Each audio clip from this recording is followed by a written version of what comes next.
Janabheri news కి స్వాగతం. Bulletin లో ముందుగా హెడ్లైన్స్.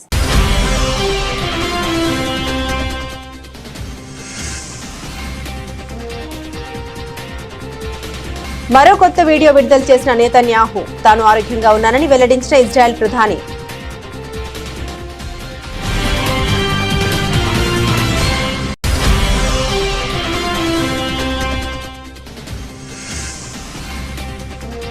ఐరాస వేదికపై పాకిస్తాన్ ఏకీభవించిన భారత్. ఆఫ్ఘనిస్తాన్ పై వైమానిక దాడులు చేయడంపై తీవ్ర ఆగ్రహం.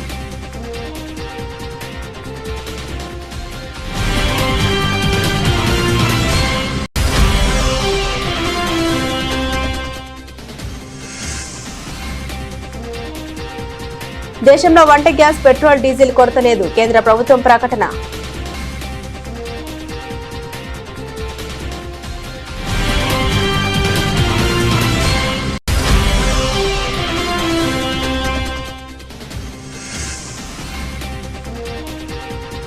భారత్ కు భారీ ఊరట. క్షేమంగా ముంజా పోర్టుకు చేరుకున్న ఎల్పీజీ ట్యాంకర్ శివాలిక్.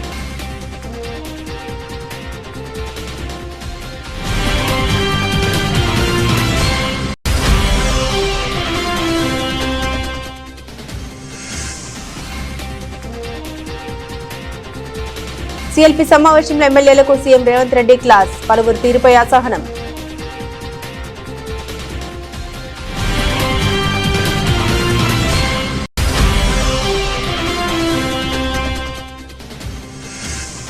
గత వైసీపీ ప్రస్తుత కూటమి ప్రభుత్వంపై వైఎస్ షర్మిల తీవ్ర విమర్శలు. పథకాలను కేవలం తమ పార్టీ కార్యకర్తలకే పరిమితం చేస్తున్నారని ఆరోపణ.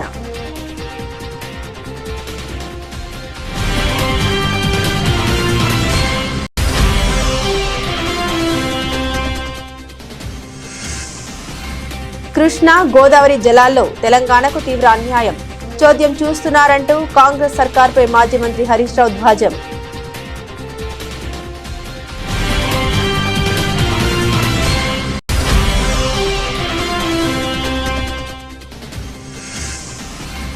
గుండెపోటు కథ ఆమె సృష్టే. వివేక కేసులో సునీతపై అవినాష్ రెడ్డి సంచలన ఆరోపణ.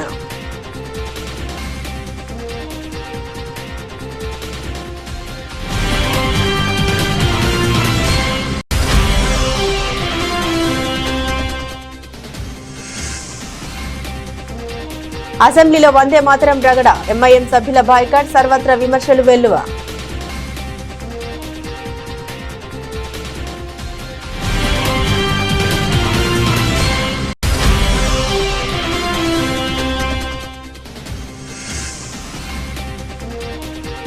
పార్టీని క్షేత్రస్థాయిలో మరింత బలోపేతం చేయాలి. పార్టీ శ్రేణులకు పిలుపునిచ్చిన సజ్జల రామకృష్ణారెడ్డి.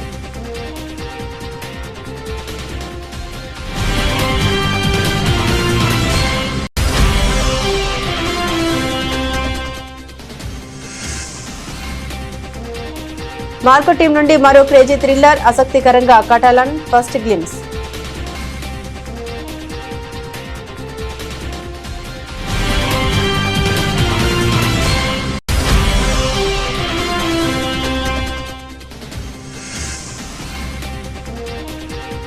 షాక్ ఇచ్చిన పసిడి. భారీగా పెరిగిన ధరలు.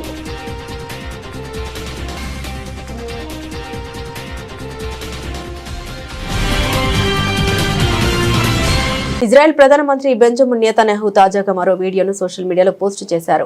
ఇరాన్ దాడుల్లో నెతన్యాహు మరణించారంటూ జరుగుతున్న ప్రచార నేపథ్యంలో కొత్త వీడియోను పోస్టు చేస్తూ తాను ఆరోగ్యంగా ఉన్నామని ఆయన వెల్లడించారు. ఈ పర్యాటక ప్రాంతంలో తీసిన ఓ వీడియోలో నెతన్యాహు జనంలోకి వెళ్లడం, వారిని పలకరించడం చూడొచ్చు.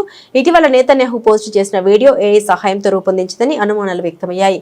ఆయన చేతికి 6 వేళ్లు ఉన్నాయన్న పోస్టు నెట్టింట వైరల్ అయింది. దీంతో నెతన్యాహు ఓ కాఫీ షాప్ కు వెళ్లి కాఫీ తాగుతూ వీడియో విడుదల చేశారు. తన చేతి వేలు చూపిస్తూ వేలు లెక్కిస్తున్నారా, ఇదిగో చూడండి, నా చేతికి 5 వేళ్లే ఉన్నాయి కదా, బాగా చూడండి, నా చేయి చాలా అందంగా ఉంది కదా అంటూ జోకులు పేల్చారు. యుద్ధం జరుగుతున్న వేళ శత్రువు చేసే అబద్ధపు ప్రచారాలను నమ్మవద్దని, తాను పూర్తి ఆరోగ్యంగా ఉన్నామని ఆయన తెలిపారు. ఐరాస వేదికపై పాకిస్తాన్ ను భారత్ ఏకీపారేసింది. ఇస్లామోఫోబియాపై కల్పిత కథలు అల్లడం, రంజాన్ మాసంలో ఆఫ్ఘనిస్తాన్ పై వైమానిక దాడులు చేయడం వంటి అంశాలపై ఐరాస వేదికపై పాకిస్తాన్ ను భారత్ తీవ్రంగా విమర్శించింది. ఈ సందర్భంగా భారతదేశ ప్రతినిధి మాట్లాడారు. మా దేశం 4 ప్రధాన మతాలకు జన్మనిచ్చింది మరియు ఆ ప్రధాన మతాలు ఇక్కడ శాంతియుతంగా సహజీవనం చేస్తున్నాయని తెలిపారు. My delegation strongly condemns violence and hatred in the name of religion, regardless of the religion under question. As a nation where followers of virtually every major world religion coexist peacefully, and a nation that has given birth to 4 major world religions, namely Hinduism, Buddhism, Jainism, and Sikhism, India, more than any other country, is acutely aware of the need for a world free from religious discrimination. The philosophy of Sarva Dharma Samabhava, implying equal respect for all religions, has been the civilizational way of life for India and one that inspired the secular ethos of the Indian Constitution. Chair, history bears repeated witness to how the politicization of religion does not solve and resolve grievances. However well-intentioned, they risk lending legitimacy to precisely this kind of selective, polarizing narratives that breed further division. The United Nations was conceived as an institution that transcends religion, culture, and politics. Its credibility rests on universality and impartiality. We therefore urge caution against frameworks that exclusively focus on one faith without addressing the broader phenomenon of religiophobia in all its manifestations. This is why the 1981 Declaration on the Elimination of All Forms of Intolerance and of Discrimination based on Religion or Belief remains, in our view, a very balanced and enduring instrument that enshrines the rights of all religious followers without privileging any. The United Nations' greatest contribution to peace and human dignity lies in its efforts to maintain international peace and security, bringing everlasting peace in conflict situation, its development work and humanitarian action, and its promotion of universal human rights, work that is conducted without regard to the faith of those it serves. Global public goods, like sunshine, should be available to one and all, irrespective of affiliations. The UN has built its credibility through tireless work on conflict resolution, poverty alleviation, and protection of civilians. We urge the UN to remain anchored to this founding spirit. I stress that it is important for the UN to take note of the rising trend and dangers of weaponizing religious identity and instrumentalizing it to serve narrow political ends by state and non-state actors alike. India's western neighbor is an excellent example of fabricating imaginative tales of Islamophobia in their neighborhood. One wonders what would brutal repression of Ahmadiyas in this country be termed, or the large-scale refoulement of the helpless Afghans or air-bombing campaigns in this holy month of Ramadan. India is home to more than 200 million Muslims. వంట gas కొరత ప్రచారంపై కేంద్ర ప్రభుత్వం కీలక ప్రకటన చేసింది. గృహ వినియోగదారులకు 100% LPG gas సిలిండర్లు అందుబాటులో ఉన్నాయని వెల్లడించింది. అన్ని రాష్ట్రాల్లోనూ ఎల్పీజీకి స్టాక్ గృహ అవసరాలకు సరిపోయేంత ఉందని తెలిపింది. పెట్రోల్, డీజిల్ కూడా తగినంత అందుబాటులో ఉందని కేంద్రం తెలిపింది. అన్ని చమురు శుద్ధి కర్మాగారాలు పూర్తి సామర్థ్యంతో పనిచేస్తున్నట్లు వెల్లడించింది. పెట్రోల్, డీజిల్ కొరత లేదని స్పష్టం చేసింది. इस स्थिति में जब हम एलपीजी को लेकर एक थोड़ी सी डिफ़िकल्ट सिचुएशन फेस कर रहे हैं, इस स्थिति में राज्य सरकारों का और स्टेट एडमिनिस्ट्रेशन का रोल बहुत इम्पॉर्टेंट हो जाता है, खासकर होर्डिंग को रोकने के लिए और ब्लैक मार्केटिंग को रोकने के लिए। इस संदर्भ में मैं बताना चाहूँगी कि राज्य सरकारों के लेवल पर कई सारी मीटिंग्स हो रही हैं और लगभग सभी स्टेट्स के अंदर कंट्रोल रूम्स सिचुएशन को मॉनिटर करने के लिए एस्टैब्लिश किए जा चुके हैं। रेड्स भी कंडक्ट हो रही हैं। मल्टीपल स्टेट्स में हमें इंफॉर्मेशन मिली है कि रेड्स कंडक्ट हो रही हैं, जैसे यूपी, हरियाणा, आंध्र प्रदेश, मध्य प्रदेश, आसाम, मिज़ोरम एट्सेट्रा। इसके अलावा हमारी ऑयल मार्केटिंग कंपनीज़ की जो इनकी अपनी वो टीम्स हैं, they have also been activated और लगभग 1100 लोकेशंस पर रिटेल आउटलेट्स और एलपीजी डिस्ट्रीब्यूटर्स पर सरप्राइज इंस्पेक्शंस कंडक्ट किए गए हैं। एक जो नया डेवलपमेंट हुआ है, भारत सरकार ने 14 तारीख को एक ऑर्डर इशू किया है और उसमें उसके द्वारा सभी लोगों से, जिन लोगों के पास पीएनजी और एलपीजी कनेक्शन दोनों हैं, से रिक्वेस्ट की गई है कि अगर आपके पास दोनों कनेक्शंस हैं तो कृपया अपना एलपीजी कनेक्शन को सरेंडर कर दें।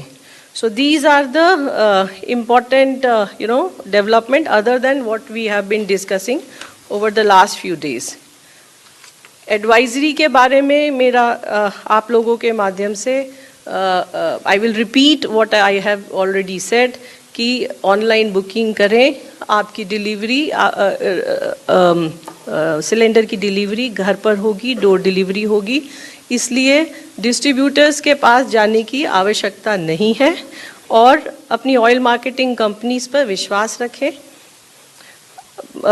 मल्टीपल जो जहाँ पर alternate source of energy available है, पीएनजी वगैरह, वहाँ पर उस पर शिफ्ट हुए। सो दीज आर द अफवाहों से बचें और पैनिक बुकिंग से भी बचें। ధన్యవాదాలు. పశ్చిమాసియాలో ఉద్రిక్తతలు కొనసాగుతున్న వేళ భారత్కు ఇంధన సరఫరా విషయంలో భారీ ఊరట లభించింది. ఖతర్ నుండి ధృవీకృత పెట్రోలియం గ్యాస్ ఎల్పీజీతో బయలుదేరిన శివాలిక్ అనే భారత నౌక అత్యంత కీలకమైన హర్ముజ్ జలసంధిని దాటి సోమవారం సాయంత్రం 5 గంటలకు గుజరాత్లోని ముంద్రా పోర్టుకు సురక్షితంగా చేరుకుంది.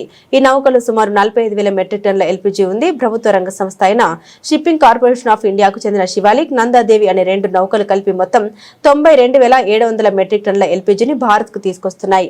శివాలిక్ ఇప్పటికే తీరానికి చేరుకోగా నందాదేవి అనే మరో ట్యాంకర్ రేపు ఉదయం గుజరాత్లోని కాండ్లా పోర్టుకు రానుంది. ఈ విషయాన్ని కేంద్ర నౌకాశ్రయాలు, షిప్పింగ్ మంత్రిత్వ శాఖ ప్రత్యేక కార్యదర్శి రాజేష్ కుమార్ సిన్హా ధృవీకరించారు. పర్షియన్ గల్ఫ్ ప్రాంతంలో పనిచేస్తున్న భారత నావికులందరూ సురక్షితంగా ఉన్నారని, ఎలాంటి అవాంఛనీయ ఘటన జరగలేదని సిన్హా స్పష్టం చేశారు. ప్రస్తుతం హార్ముజ్ జలసంధికి పశ్చిమాన 22 భారత నౌకలు ఉన్నాయని, వాటిలో 611 మంది సిబ్బంది ఉన్నారని తెలిపారు. వీటితో పాటు యుఏఈ నుండి సుమారు 81,000 టన్నుల ముడి చమురుతో వస్తున్న జగ్లాడ్కి నౌక కూడా ముంద్రా పోర్టుకు వస్తుందని, ఈ నౌకలోని సిబ్బంది కూడా క్షేమంగా ఉన్నారని అధికారులు వెల్లడించారు. తెలంగాణ ముఖ్యమంత్రి రేవంత్ రెడ్డి సీఎల్పీ సమావేశంలో ఎమ్మెల్యేలకు క్లాస్ తీసుకున్నారు. పలువురి తీరుపై ఆయన అసహనం వ్యక్తం చేశారు. సీఎల్పీ సమావేశం సందర్భంగా ఆయన మాట్లాడుతూ అసెంబ్లీలో బయట అనవసర విషయాలు మాట్లాడవద్దని సూచించారు. సభకు అన్ని విధాలుగా ప్రిపేర్ అయి రావాలని అన్నారు. బయట చిట్చాట్లు మానివేయాలని అన్నారు. ఎమ్మెల్యేలు తమ నియోజకవర్గాల్లోని సమస్యల్ని చెప్పుకోవడానికి మంత్రులు వారికి సహాయం ఇవ్వాలని సూచించారు. ఎమ్మెల్యేలు చెప్పే సమస్యలకు స్పందించాలని అన్నారు. ఇక నుండి తాను కూడా ఎమ్మెల్యేలకు సమయం ఇస్తామని ముఖ్యమంత్రి అన్నారు. సభలో ప్రతిపక్షాల ప్రతి అంశానికి కౌంటర్ ఇవ్వాలని సూచించారు. ఇప్పటి సీఎల్పీ సమావేశానికి 6 సభ్యులు రాలేదని ముఖ్యమంత్రి సీరియస్ అయ్యారు. సీఎల్పీకి రాలేనంత బిజీగా ఉన్నారని అసహనం వ్యక్తం చేశారు. ఆరోగ్య సమస్యలు ఉంటే మాత్రం మినహాయించవచ్చని పేర్కొన్నారు. అసెంబ్లీకి ప్రతి ఒక్కరూ హాజరు కావాల్సిందని స్పష్టం చేశారు. తాము ప్రవేశపెట్టనున్న ఈ బడ్జెట్ ఇన్నోవేటివ్ గా ఉంటుందని, విద్యా వైద్యంకు ప్రాధాన్యత ఉంటుందని వెల్లడించారు. గత వైసీపీ ప్రభుత్వం పైన, ప్రస్తుత టీడీపీ కూటమి ప్రభుత్వం పైన ఏపీ కాంగ్రెస్ అధ్యక్షురాలు వైఎస్ షర్మిల తీవ్ర విమర్శలు చేశారు. సంక్షేమ పథకాలను కేవలం తమ పార్టీ కార్యకర్తలకే పరిమితం చేస్తున్నారని, ఇదే సరైన పద్ధతి కాదని ఆమె హితవు పలికారు. ప్రజలను ప్రజలుగా చూడాలి తప్ప వారికి పార్టీ రంగు పొలవడం తగదని అన్నారు. మహాత్మా గాంధీ జాతీయ గ్రామీణ ఉపాధి హామీ చట్టం పరిరక్షణ యాత్రలో భాగంగా ఆమె శ్రీకాకుళం జిల్లాలో పర్యటిస్తున్నారు. ఆమదల వలస నియోజకవర్గం కొర్లకోట గ్రామంలో నిర్వహించిన రచ్చబండ కార్యక్రమంలో ఆమె మాట్లాడారు. తన తండ్రి దివంగత ముఖ్యమంత్రి వైఎస్ రాజశేఖర రెడ్డి హయాంలో పార్టీలో కులమతాలకు అతీతంగా అందరికీ పథకాలు అందేదని గుర్తు చేశారు. కానీ గత 10 ఏళ్ల వైసీపీ పాలనలో ఆ పార్టీ కార్యకర్తలకే లబ్ధి చేకూర్చారని, ఇప్పుడు చంద్రబాబు ప్రభుత్వం కూడా అదే బాటలో నడుస్తుందని విమర్శించారు. ఒకప్పుడు రాజశేఖర రెడ్డి గారు ముఖ్యమంత్రిగా ఉన్నప్పుడు పార్టీలకు అతీతంగా, కులాలకు అతీతంగా, మతాలకు అతీతంగా అన్ని పథకాలు అందరికీ అందజేసేవాళ్ళు. పార్టీలకు అతీతంగా ఎందుకంటున్నాము అంటే ఈ రోజు రాజకీయాలు అలా లేవు. మొత్తం ఏ పథకం తీసుకున్నా రాజకీయమయమే. ఒక పెన్షన్ కావాలన్నా, లేక కనీసం జాబ్ కార్డ్ ఇంకా మిగిలించుకోవాలన్నా, చిన్న చిన్న పథకాలైనా, బియ్యం పథకమైనా, ఏ పథకమైనా, ఆరోగ్యశ్రీ అయినా, ఏదైనా అందుబాటులో ఉండాలి అంటే అధికార పక్ష పార్టీతో ఉంటే ఆ పథకాలు వస్తాయి. అధికార పార్టీతో లేకపోతే ఆ పథకాలు రావు. గత 5 ఏళ్లు జగన్మోహన్ రెడ్డి గారు ముఖ్యమంత్రిగా ఉన్నారు. వైసీపీ వాళ్లకు పథకాలు వచ్చాయి. ఇప్పుడు చంద్రబాబు గారు ముఖ్యమంత్రిగా ఉన్నారు. ఇప్పుడు వాళ్ళను సతాయిస్తున్నారు. ఇప్పుడు తెలుగుదేశం వాళ్ళకి ఇస్తున్నారు. ఇది ఎక్కడి పద్ధతి అని అడుగుతున్నాం. ముమ్మాటికి ఇది పద్ధతి కాదు. ప్రజలని ప్రజల్లాగా చూడాలి. ప్రజలకు కూడా పార్టీలు అంటగట్టడం చాలా అన్యాయం. ప్రజలు కూడా ఈ పార్టీలకు అతీతంగా వ్యవహరించాల్సిన అవసరం ఉంది. ఎలక్షన్లప్పుడు ఒక పార్టీకి ఓటేసినంత మాత్రాన జీవితాంతం అదే పార్టీలో ఉంటారనో, లేకపోతే ఆ పార్టీ కోసం గొడవలు పెట్టుకుంటారనో, లేకపోతే ఇందాక చెల్లి చెప్పినట్టు ఫీల్డ్ అసిస్టెంట్ తో తనకి ఉన్న గొడవ ఆల్మోస్ట్ పర్సనల్ స్టేజ్ వరకు పోయింది అంటే ఇది చాలా అన్యాయం. ఇది చాలా దురదృష్టం. ప్రజల్లో కూడా ఒక చైతన్యం రావాలి, ఒక మార్పు రావాలి. మీ అందరూ గమనించాల్సింది ఏమిటి అంటే నాయకులు ఎలా ఉన్నారో ఒకసారి చూసుకోండి. నాయకులు బాగుంటే ప్రజలు బాగుంటారు. యదా రాజా తదా కాడర్ అన్నారు. ప్రజలు బాగుండాలి అంటే నాయకులు బాగుండాలి, కాడర్ బాగుండాలి. ఆ నాయకులు ఇచ్చే ఉద్దేశం కూడా, నాయకులు చెప్పే సిద్ధాంతాలు కూడా ప్రజల కోసం రూపొందించినట్టుగా ఏ పథకమైనా ఉండాలి. రాజశేఖర రెడ్డి గారు చేసినట్టుగా పార్టీలకు అతీతంగా వ్యవహరించాలి తప్ప ఎలక్షన్లు అయిపోయిన మళ్లీ 5 సంవత్సరాలు మళ్లీ ఎలక్షన్లు వచ్చేంత వరకు ఇదే పార్టీల మయ రాజకీయాలుంటే ప్రజలు చాలా ఇబ్బంది పడతారు. కృష్ణా గోదావరి జలాల్లో తెలంగాణకు తీవ్ర అన్యాయం జరుగుతున్న కాంగ్రెస్ సర్కార్ చోద్యం చూస్తుందని మాజీ మంత్రి ఎమ్మెల్యే హరీష్ రావు అన్నారు. అసెంబ్లీలోని బీఆర్ఎస్ ఎల్పీ కార్యాలయంలో ఎమ్మెల్యేలు ఎమ్మెల్సీలతో కలిసి మీడియా సమావేశంలో మాట్లాడారు. రేవంత్ రెడ్డి ఆంధ్రాకు దాసోహమై తెలంగాణను చంద్రబాబుకు తాకట్టు పెట్టారని ఆరోపించారు. గోదావరి బనకచెర్లపై ఢిల్లీ మీటింగ్ మినిట్స్ వచ్చే నెల దాటినా అందులో తెలంగాణకు జరుగుతున్న అన్యాయంపై రేవంత్ రెడ్డి ఎందుకు స్పందించడం లేదని ప్రశ్నించారు. మొద్దు నిద్ర వీడి నీటి హక్కులను కాపాడాలని ప్రభుత్వానికి డిమాండ్ చేశారు. ఇదే మీటింగ్ లో టెలిమెట్రీ గురించి వచ్చింది. ఏం రాసిండ్రు? page 2 paragraph 7. It would be pursued to wait for the KWD to award, which is likely to define scope of regulation, respective responsibilities of the party states and of the board in relation to any RTDAS or telemetry system. ఇప్పుడు BRS party అధికారంలో ఉన్నప్పుడు మేము 18 టెలిమెట్రీలు పెట్టించినాం. ఆ రోజు 18 జాగాలు పెట్టించినాం. రెండవ phase లో పెట్టాల్సినటువంటి 9 టెలిమెట్రీలకు కూడా స్టడీ చేసి ఎక్కడ పెట్టాలనో కమిటీ వేసి నిర్ణయించినాం. మీరు వచ్చి మేము టెలిమెట్రీ పెడతాం, ముఖ్యమంత్రి అయితే అసెంబ్లీలో తెగ నరికిండు, మేము పెట్టేసినాం టెలిమెట్రీ అన్నాడు. మన ఢిల్లీ మీటింగ్ లో ఏం చెప్పిండు? బ్రిజేష్ కుమార్ ట్రిబ్యునల్ అవార్డు వచ్చేదాకా అప్పటికి కూర్చోద్ది అన్నాడు. కూర్చుంటావు మరి? నువ్వు ఇచ్చిన 4.5 కోట్ల జీతాలకు వాడుకదొబ్బి అని కూడా లెటర్ రాసిన వాడు. 4.5 కోట్ల జీతాలకు వాడినా టెలిమెట్రీ పెట్టేది లేదని కేఆర్ఎం బోర్డు రాసినా నువ్వు మాట్లాడు. ఢిల్లీ మీటింగ్ లో బ్రిజేష్ కుమార్ ట్రిబ్యునల్ అవార్డు వచ్చేదాకా టెలిమెట్రీ పెట్టేదే లేదని వాడు రాస్తే ఎట్లా పెట్టావు? దాని ఉత్తరం రాస్తావా? దూడు బస్వన లెక్క తలకాయ చెప్తావా? ఎందుకు మాట్లాడతలేవు? దీని మీద ఎందుకు స్పందిస్తలేవు ఈ మినిట్స్ మీద? అంటే ఇక బ్రిజేష్ కుమార్ ట్రిబ్యునల్ అవార్డు వచ్చేదాకా ఈ ఆంధ్రప్రదేశ్ కృష్ణా జలాల్లో నీటి దోపిడీ కొనసాగుతూనే ఉండాలనా? అప్పటిదాకా నువ్వు గుడ్లు అప్పగించుకొని చూస్తూనే ఉంటావా? టెలిమెట్రీ పెట్టించే దమ్ము లేదా? 4.5 కోట్ల జీతాలకు వాడుకుంటే సపోర్ట్ చేయవా? అంటే ఇంత దుర్మార్గంగా ఇటు టెలిమెట్రీ విషయంలో కూడా ఇదే మీటింగ్ లో మినిట్స్ లో వస్తే దీని మీద కూడా మాట్లాడుతున్నటువంటి పరిస్థితి లేదు. మాజీ మంత్రి వైఎస్ వివేకానంద రెడ్డి హత్య కేసులో కడప ఎంపీ వైఎస్ అవినాష్ రెడ్డి వివేక కుమార్తె డాక్టర్ సునీత రెడ్డిపై తీవ్రస్థాయిలో విరుచుకుపడ్డారు. చంద్రబాబుపై వస్తున్న వ్యతిరేకత నుండి ప్రజల దృష్టి మళ్లించేందుకే సునీత ప్రెస్ మీట్లు పెడుతున్నారని ఆయన సంచలన ఆరోపణ చేశారు.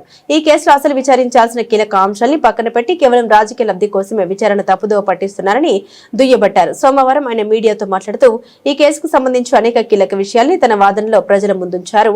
వివేక హత్య జరిగిన తర్వాత గుండెపోటు అనే కథనాన్ని తెరపైకి తెచ్చిందే సునీత. ఆమె భర్త నర్రెడ్డి రాజశేఖర్ రెడ్డి బాబాయ్ నర్రెడ్డి శివప్రకాష్ రెడ్డి అని అవినాష్ రెడ్డి ఆరోపించారు. 2019 మార్చి 16న సిట్ అధికారులకు ఇచ్చిన వాంగ్మూలంలో సునీత స్వయంగా గుండెపోటు అనే అనుమానాన్ని వ్యక్తం చేశారని గుర్తు చేశారు. తన తండ్రికి గతంలో స్టంట్ వేశారని, ఆ కారణంగానే గుండెపోటుతో బాత్రూమ్ లో పడి మరణించి ఉండొచ్చని ఆమె చెప్పిన విషయాన్ని ప్రస్తావించారు. దీనికి బలం చేకూరుస్తూ బీజేపీ నేత ఆదినారాయణ రెడ్డికి కూడా శివప్రకాష్ రెడ్డి ఫోన్ చేసి వివేక గుండెపోటుతో చనిపోయారని చెప్పిన వీడియోను అవినాష్ ప్రదర్శించారు. తానే గుండెపోటు కథ అల్లి ఇప్పుడు ఆ నేపాన్ని తమపైకి నెట్టే ప్రయత్నం చేస్తున్నారని మండిపడ్డారు. ఆ రోజు పవర్ లో ఉన్నది వాళ్ళే కదా. ఆ రోజు పెదనాన్న ఇన్సిడెంట్ జరిగినప్పుడు చంద్రబాబు నాయుడు గారు ముఖ్యమంత్రిగా ఉన్నారు. ఆ రోజు 3 నెలల పాటు విచారణ సంస్థ సిట్ అయినా మరొకటైనా వాళ్ళ చేతిలోనే ఉన్నింది. నిజంగా అట్లా ఏదున్నా కూడా వాళ్ళు తేల్చిండాలి కదా. ఇంకోటి హార్ట్ అటాక్ థియరీ గురించి ఇందాక ఒక అంశం మీకు చెప్పా. ఏ రకంగా కొంతమంది విట్నెస్లతో వాళ్ళ ఇంట్లో వాళ్ళతో వాళ్ళ దగ్గర వాళ్ళతో ఏ రకంగా ట్యూటర్ చేసి ట్రైన్ చేసి అవినాష్ రెడ్డి పేరు చెప్పండి, గుండెపోటు అని చెప్పినాడని చెప్పండి అని. మీకు ముఖ్యంగా హార్ట్ అటాక్ అనే థియరీ పెదనాన్న చనిపోయిన మరుసటి రోజు అప్పుడు చంద్రబాబు నాయుడు గారి ఆధ్వర్యంలో ఆ గవర్నమెంట్ వీళ్ళకి బాగా ఇష్టమైన గవర్నమెంట్ కదా. మా అక్క గారికి చంద్రబాబు నాయుడు గారి గవర్నమెంట్ అంటే చాలా ఇష్టం. ఆయన ప్రభుత్వంలో మార్చి 16, 2019 ఆ రోజు సిట్ పిలిచింది సునీతక్కను. సిట్ పిలిచి ఒక స్టేట్మెంట్ రికార్డ్ చేసింది. సునీతక్క దగ్గర చేసింది, రాజశేఖర్ గారి దగ్గర చేసింది, సౌభాగ్యమ్మ గారి దగ్గర కూడా చేసింది అనుకుంటా. బట్ సునీతక్క రాజశేఖర్ గారి దగ్గర అయితే చేసింది. ఆ సిట్ కి సంబంధించిన డాక్యుమెంట్స్ కూడా మీకు గ్రూప్ లో షేర్ చేస్తా. ఆ రోజు చాలా స్పష్టంగా సునీతక్క అది గుండెపోటు అని చెప్పి తాను అనుకున్నానని చెప్పి, కృష్ణారెడ్డి ఫోన్ చేసిన తర్వాత బాత్రూమ్ లో ఇట్లా చనిపోయినాడు రక్తం ఉందని చెప్పిన తర్వాత, ఆ లెటర్ కూడా డెత్ నోట్ వాట్సాప్ పెట్టిన తర్వాత అయినప్పటికీ కూడా నేను గుండెపోటనే అనుకున్నానని చెప్పి సునీతక్క చెప్తాది. గుండెపోటనే అనుకున్నా, ఎందుకంటే మా నాన్నకు ఒక 1-2 ఇయర్స్ బ్యాకే స్టంట్ వేశారు. ఆ స్టంట్ వేసిన తర్వాత ఇంకా ఫర్దర్ బ్లాకేజెస్ ఉన్నాయి. ఆ కారణం చేత గుండెపోటు వచ్చి బాత్రూంలో పడిపోయి చనిపోయినాడేమో అని చెప్పి గుండెపోటు థియరీ సృష్టించిందే సునీతక్క. దానికి అది నేను విమర్శించడం లేదు. మార్చి 16, 2019 సునీతక్క సిట్టు ముందు ఇచ్చిన స్టేట్మెంట్ ఒకసారి చూస్తే మీకే అర్థమవుతుంది. గుండెపోటు థియరీ అనేది పుట్టించిందే సునీతక్క భర్త రాజశేఖర్ అండ్ సునీతక్క వాళ్ళ బ్రదర్ ఇన్ లా, అంటే వివేకానంద రెడ్డి గారి brother in law Narreddy Shivprakash Reddy, ఎవరైతే నాకు ఫోన్ చేసి క్రైమ్ సీన్ కు పొమ్మని చెప్పారో ఆయన.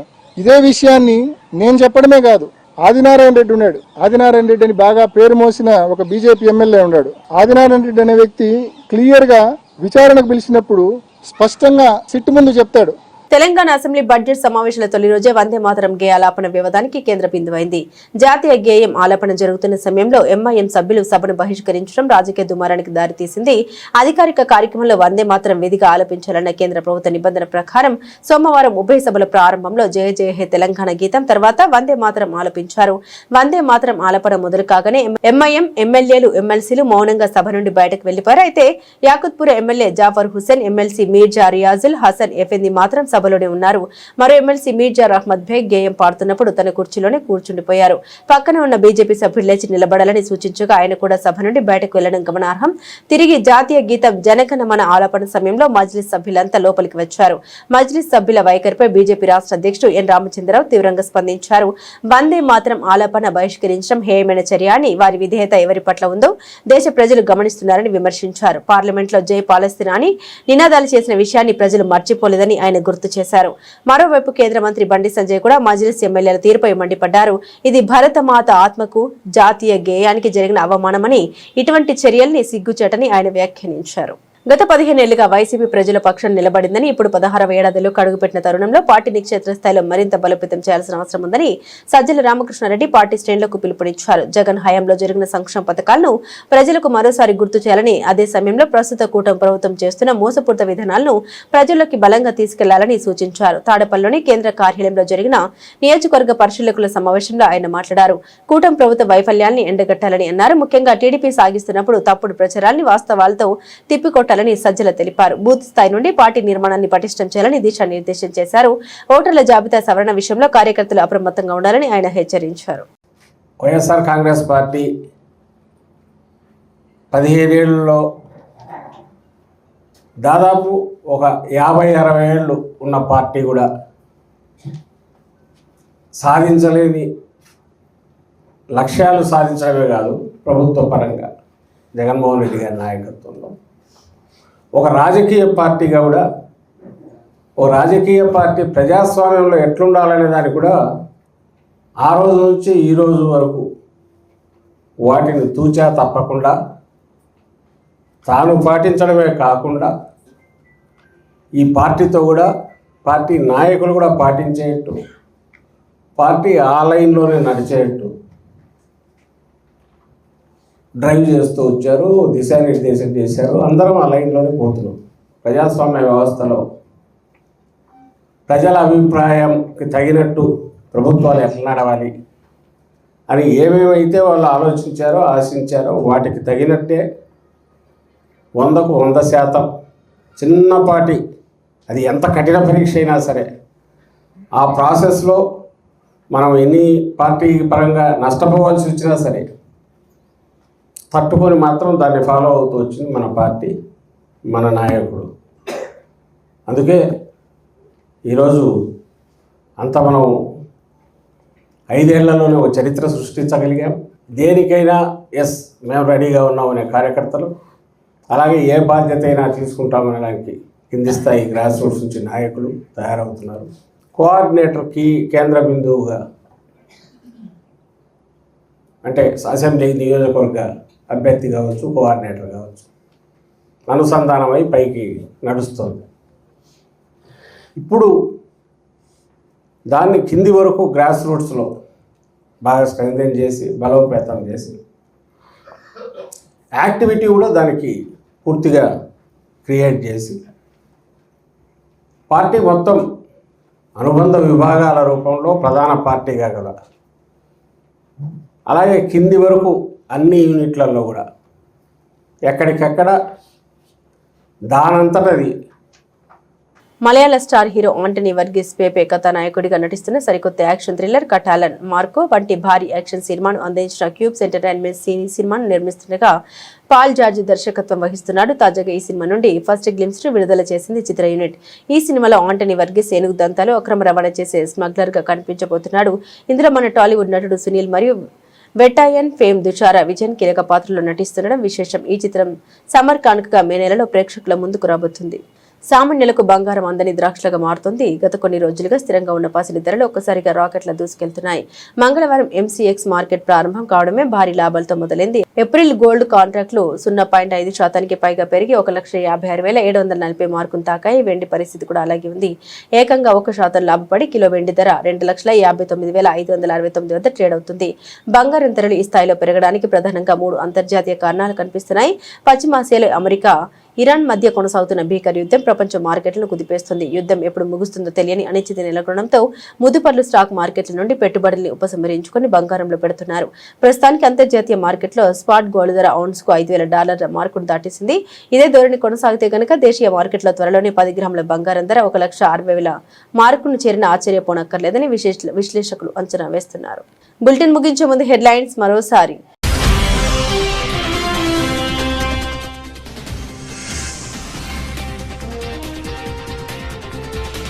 మరో కొత్త వీడియో విడుదల చేసిన నెతన్యాహు తాను ఆరోగ్యంగా ఉన్నానని వెల్లడించిన ఇజ్రాయెల్ ప్రధాని.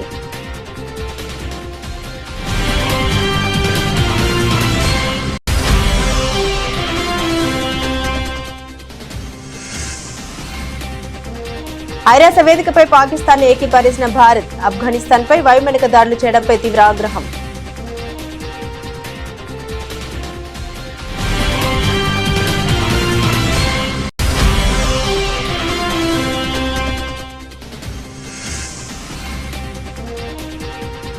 దేశంలో వంట గ్యాస్, పెట్రోల్, డీజిల్ కొరత లేదు. కేంద్ర ప్రభుత్వం ప్రకటన.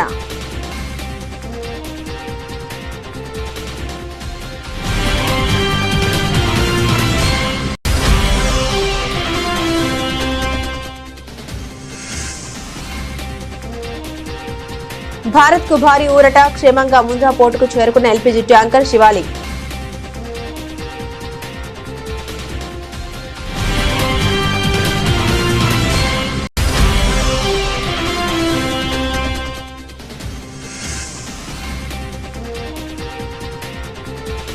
CLP సమావేశంలో ఎమ్మెల్యేలకు సీఎం రేవంత్ రెడ్డి క్లాస్. పలువురు తీరుపై అసహనం.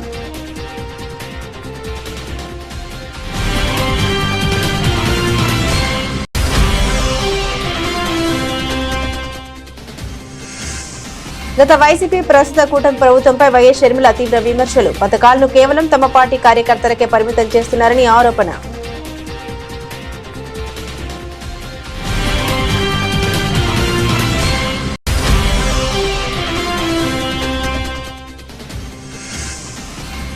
కృష్ణా, గోదావరి జలాల్లో తెలంగాణకు తీవ్ర అన్యాయం. చోద్యం చూస్తున్నారంటూ కాంగ్రెస్ సర్కార్పై మాజీ మంత్రి హరీష్ రావు ధ్వజం.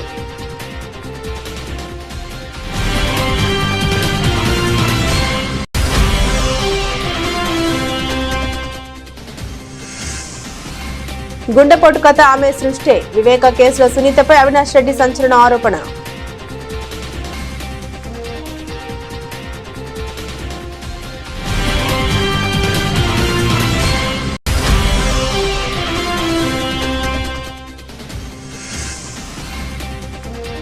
అసెంబ్లీలో వందే మాతరం రగడ. MIM సభ్యుల బాయ్కాట్. సర్వత్రా విమర్శలు వెల్లువ.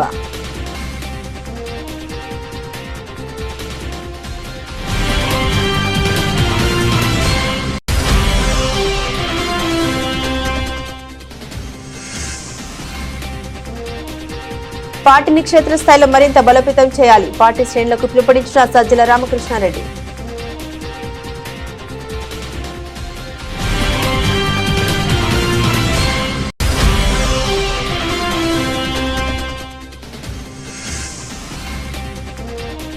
మార్కో టీం నుండి మరో క్రేజీ థ్రిల్లర్. ఆసక్తికరంగా కటాలన్ ఫస్ట్ గ్లిమ్స్.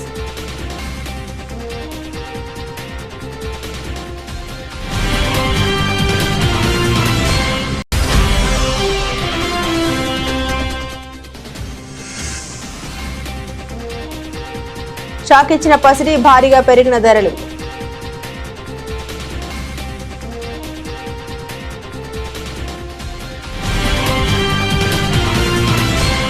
ఇవి బులెటిన్లోని విశేషాలు. తిరిగి మరో బులెటిన్తో మళ్ళీ కలుసుకుందాం. అంతవరకు సెలవు. నమస్కారం.